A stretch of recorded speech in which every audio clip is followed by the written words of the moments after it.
Hey everyone, in this video we're going to be discussing how we can use U-substitution in order to help us evaluate integrals like this one, ones that we can't automatically identify the antiderivative of, like we have been before. Okay, so before we finish this problem or tackle this problem, I just want to have a quick talk about how to choose U. And if you've been to SI recently, we've had this discussion before, so feel free to skip. Unless you haven't been to SI or you're still struggling a little bit. So let's just talk about this real quick. Some often locations of U where U likes to hang out. So it'll often be in the denominator. It's sometimes inside the square root. It can be in the parentheses of something that's being raised to a certain power. Let's just call that certain power M. Okay, let's maybe if it's in the exponent of e, that's a pretty popular place. It might be inside of a natural log function, or maybe if it's ln of x, that could be u, that whole thing. Or if it's inside of, it can be inside of cosine or some other trig function. It doesn't have to be just cosine. So those are some pretty popular locations for it. If you see this in any one of your problems, it might be a good choice for you. But of course, if it doesn't work out, then just choose something else and see if that helps you any better. Okay, and so another little brief discussion I'd like to have is how U-sub helps us evaluate integrals, and we kind of already mentioned it before in the beginning where I said it helps us to rewrite more complicated expressions into one that's more easily integratable. And so if we had something like in 5.4, like x plus 1 over x plus squared, then we can just look at each of those expressions, x and 1 plus x squared, and just tell in our heads what those antiderivatives are, right? So this is going to be x squared over 2 for the first part because of power rule, and we know that this is just arctan, or at least hopefully we do know. And I do want to take a little second to mention that we should know the derivatives of these arc functions, especially arctan, as well as the derivative of just tan or cosecant or secant, because we want to know the antiderivatives for the derivatives that they are associated with as well. Okay, so that's enough chattering. It's more than enough of that. Let's go ahead and tackle the problem that we have over here. And so, of course, our first step is going to be to find or just choose an expression for U.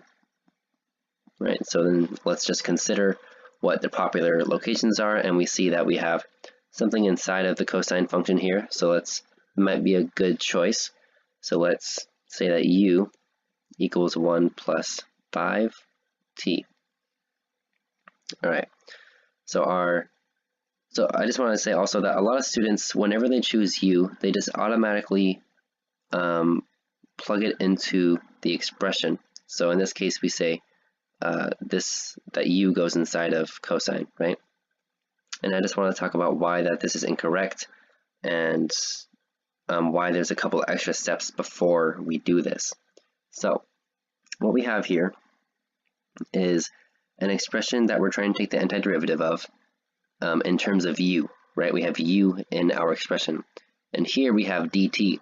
And so what dt means, it tells us to evaluate the antiderivative of the expression, in this case cosine of U, with respect to t. But that doesn't really make any sense, right? We don't have any t in our expression, we just have U. So our goal is to eliminate dt and replace it with du, right? So now in that case, we would only have U in our integration expression, and we can actually evaluate the integral. So how do we replace du with dt? Well, we do that by finding du. Okay, and we do that by finding the derivative of u with respect to our variable. In that case, it is t. In this case, so our derivative ends up being just 5, right? So in order to find dt, we multiply dt to both sides, we get 5 dt. Okay, so at this point, when we find du, we have to look for similarities between the expression that we were given in the problem and our du expression, specifically the right side of our du, because we want to find something that is equivalent to the right side so that we can sub it for the left side, which has du, which we just said we need in order to integrate an expression with u in it. Okay, so we look at our expression, we look at our du, and we find a similarity. We notice that we have dt in our expression, and we have dt in our du. And so the only thing we need to do in order to substitute du, like we were just talking about, is divide by 5 on both sides. So du over 5 equals dt, right? So now we can plug in our u. So let's plug in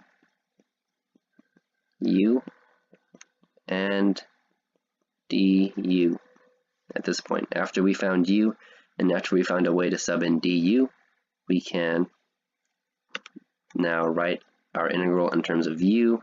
And so we said that 1 plus 5t was u, so let's do that. And then du over 5 replaces t, right? Hopefully we see how that works. If not, then that's fine. We're going to have some more examples.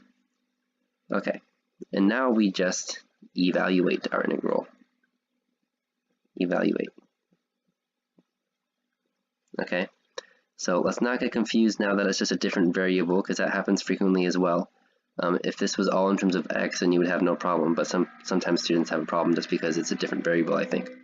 So I'm going to factor out that 1/5, right? So I get 1/5 times cosine of u du, okay?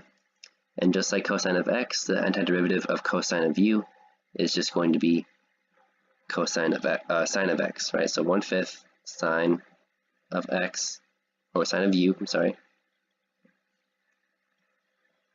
plus c, because it's an indefinite integral. Okay.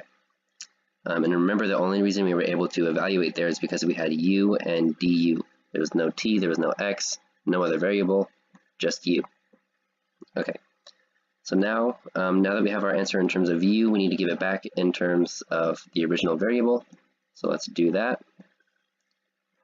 And of course, u we said was just sine of 1 plus 5t, just replacing that for u. And that's it. So now we'll get some practice with some other problems. We have one more indefinite integral, and then we're going to look at a definite integral and see the similarities and differences between the two. Okay, so first step for this problem, just like other one, is find u. So in this case, we're going to let u equal the denominator, right? Because we said that the denominator is a very popular place, and so let's see if that helps out at all. And remember, when I say helps out, we know that that means its du expression should allow us to replace it with dx now, right? Okay, so u equals x squared plus 4, and then we find our du. And you want to be thinking to yourself, why are we finding du? How does it help us to evaluate the integral? And so if you don't know, then rewind or just wait until we end up doing that in this problem. But I want to make sure that you guys know why that's so important. Okay, so in this case, our du over dx, which we use to find du, is 2x. And so in order to find du, we multiply dx, and we get 2x dx. Okay, and once again, we have to find a similarity between the expression we're given and the right side of our du. And so we take a look, and we see that we have x dx in our original expression and x dx in our du, right? And the only difference between the two is this 2. In order to make this side, what we're given there, and this side equal, we just have to divide by 2. So we get du over 2 equals x dx. And now we can directly replace this expression with du, and we will have du in our integral. So when we do that, so let's say rewrite with u and du, we get the integral of du over 2, right, because we said that that top part is equal to du over 2 over u, right, because that part is u. Okay, and now we evaluate with a little bit of rewriting. Evaluate, and we get 1/2 times the integral of du over 2. And again, oh no, not 2, over u. Again, of course, we know that the integral of 1 over x dx is just natural log of x. Oops, natural log of x. So let's not get confused now that it's just u.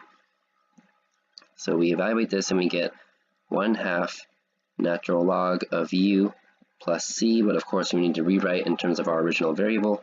So we do that by subbing in u again. We get ln of x squared 1/2 times ln of x squared plus 4 plus c, and that is our final answer. Okay, now we have, hopefully we're a little bit more comfortable with that whole process, and now we have one that I kind of made up. It's pretty similar to one in your practice exam. Edison 101, you just didn't want to use one that was exactly similar. Okay, so there's only one difference between, really only one difference between this problem and the previous ones, and that has to do with the limits, right? So at the very end, there's going to be an extra step or two, but it's nothing new. So let's just stick with our first couple steps that we had in the beginning, in the previous problems, the same steps, which is find our u. So in this case, we look at our expression here. We could choose u equal x to the 6th, but we would find that it wouldn't work. So if we did that, then okay, we have to stop. We have to choose something else, and maybe we choose 1 over x to the 5th, because that's in the exponent of e, which is another popular place. Okay, so let's say u equals 1 over x to the 5th, which of course is just x to the negative 5, right? So now we find our du over dx, and this, of course, the reason I rewrote it like this is so we can more easily evaluate the derivative, and we get negative 5 times x to the negative 6, right? Okay, and now we isolate du by multiplying both sides by dx, and we get negative 5 x to the negative 6 dx. Okay, now once again, let's look at the two things we have, our original expression and our du, and let's see some similarities. So hopefully we see that this is just negative 5 times 1 over x to the 6 dx, right? Just bringing that exponent to the bottom, making it positive. And of course we know that this is just the integral of 0 to 2 of e to the 1 over x to the 5th times 1 over x to the 6th times dx. And let me actually just make a quick adjustment to my limits here, because that 0 is not going to work out for us very well. Let me just change that to 1. Alright, so nothing really changing the problem, just changing the limit a little bit. Okay, so now we see that this 1 over x to the 6th dx is present in our du expression, right? So that's going to come in a lot of handy, come in very handy. So now let's rewrite our du expression a little bit, one more time, and divide by that negative 5. So we get du over negative 5 equals 1 over x to the 6th dx. Hopefully by now we have the idea of substituting this right side in directly for that in our original expression. So now we can substitute in our u, which is e to the u, right, because this was our u here. Alright, e to the u times du over -5, right? Because this whole part is just replaced by that. Perfect. And notice I did not write my limits of integration, right? And why is that? And that is because they were given to us originally in terms of the variable x, right? So the limits in terms of x are not the same as the limits in terms of u. So I did not write these here because it would be completely inaccurate and would give us a wrong answer if we plug that in for u. So what we have to do first is rewrite this in terms of x, so we have to evaluate it. So let's get this evaluated. I'm going to bring out that -1/5. Oops, I have to write negative twice. -1 over 5 times the integral of e to the u du. And of course, the integral of that, the antiderivative of e to the u, is just e to the u. And I'm not going to write the plus c here. That would be incorrect because it's a definite integral this time, right? Instead, I'm going to rewrite this in terms of the original variable, -1 over 5, e to the 1 over x to the 5th, just plugging that back in for u. Okay, let me just scroll down a bit here, get some more room. So, just like the fundamental theorem of calculus tells us, when we're trying to evaluate a definite integral, we take our antiderivative and plug in the upper limit, which is going to be 2 in our case, so e to the 1 over 2 to the 5th, that's the first part, minus the antiderivative evaluated at the lower limit, which happens to just be 1. Oh wait, not 2, 1. There we go. So, now we just do a little bit of algebra, right? So we get -1 over 5 times e to the 1 over 32 minus or plus the negatives distribute, and we get 1 over 5 times e. And so of course we could just factor out a -1/5 here, make it a little bit prettier. E to the 1 over 32 minus e. And that would be our final answer. So there's just that extra step at the end of not writing plus c here, but instead going on to evaluate the antiderivative, the limits for x. So hopefully we have a little bit better of an understanding of the process and the strategies for taking an expression in terms of a variable like x or t, rewriting it in terms of u, and by doing so having to rewrite our dt or dx in terms of u, and hopefully we know why that's necessary. And of course we want to remember the different places for u, the popular places, and the derivatives of our trig functions and all that. So please let me know if you have any other questions on U-substitution, and good luck on your tests on Thursday. Bye-bye.